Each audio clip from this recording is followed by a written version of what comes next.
Bonjour, nouvelle semaine, nouveau défi. Je suis Kodjo Firmin-Fanou, auteur coach, passionné de leadership salarié. Et je suis heureux de vous présenter ma nouvelle capsule dont le thème est comment gérer son salaire comme un intendant avisé. Dans l'un des livres saints, notamment la Bible et plus précisément le Nouveau Testament, l'évangéliste Luc met en lumière un scénario raconté par Jésus de Nazareth. En effet, suivant le récit, un homme riche avait un gérant qui lui fut dénoncé comme dilapidant ses biens. Il le convoqua et lui dit: « Qu'est-ce que j'apprends à ton sujet? Rends-moi les comptes de ta gestion, car tu ne peux plus être mon gérant. » Le gérant se dit: « Que vais-je faire puisque mon maître me retire la gestion? Travailler la terre, je n'en ai pas la force. Mendier, j'aurais honte. Je sais ce que je vais faire pour qu'une fois renvoyé de ma gérance, des gens m'accueillent chez eux. » Il fit venir alors, un par un, ceux qui avaient des dettes envers son maître. Il demanda au premier: « Combien dois-tu à mon maître? » Il répondit: « 100 barils d'huile. » Le gérant lui dit: « Voici ton reçu. Vite, assieds-toi et écris 50. » Puis il demanda à un autre: « Et toi, combien dois-tu? » Il répondit: « 100 sacs de blé. » Le gérant lui dit: « Voici ton reçu. Écris 80. » La suite de l'histoire est que ce gérant, au début malhonnête, a été qualifié d'intendant avisé, c'est-à-dire d'intendant prévoyant, prudent, précautionneux.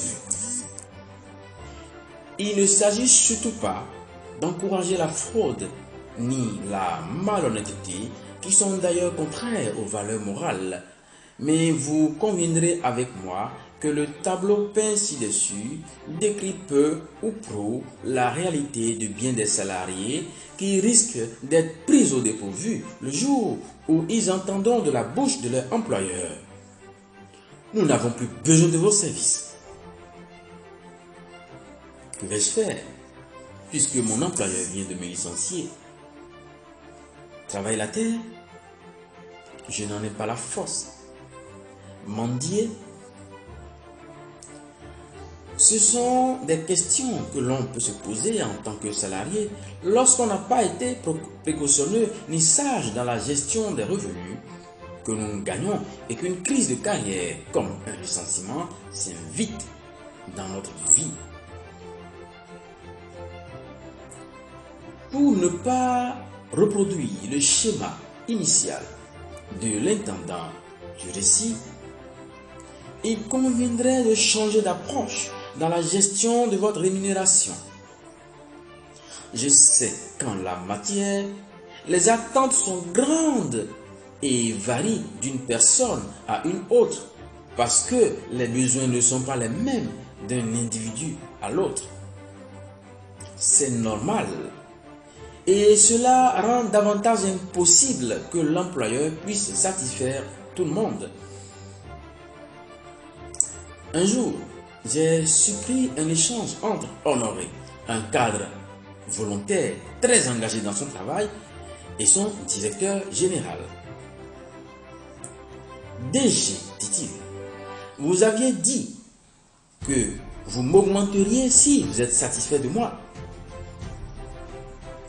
C'est exact, mais je n'ai jamais été satisfait de quelqu'un demandant une augmentation, répond ironiquement son chef. C'est votre droit de réclamer une augmentation salariale, mais qu'allez-vous faire si vous n'obtenez pas gain de cause à la hauteur de votre attente, ou si carrément vous n'obtenez rien?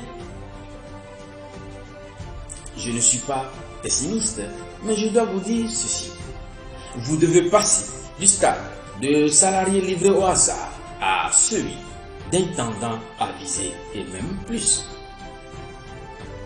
Et c'est justement pour contribuer à cette métamorphose que je vous propose une série de 5 modules qui traiteront respectivement des thèmes suivants.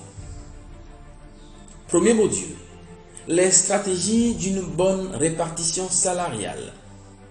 Deuxième module, l'art de planifier ses dépenses.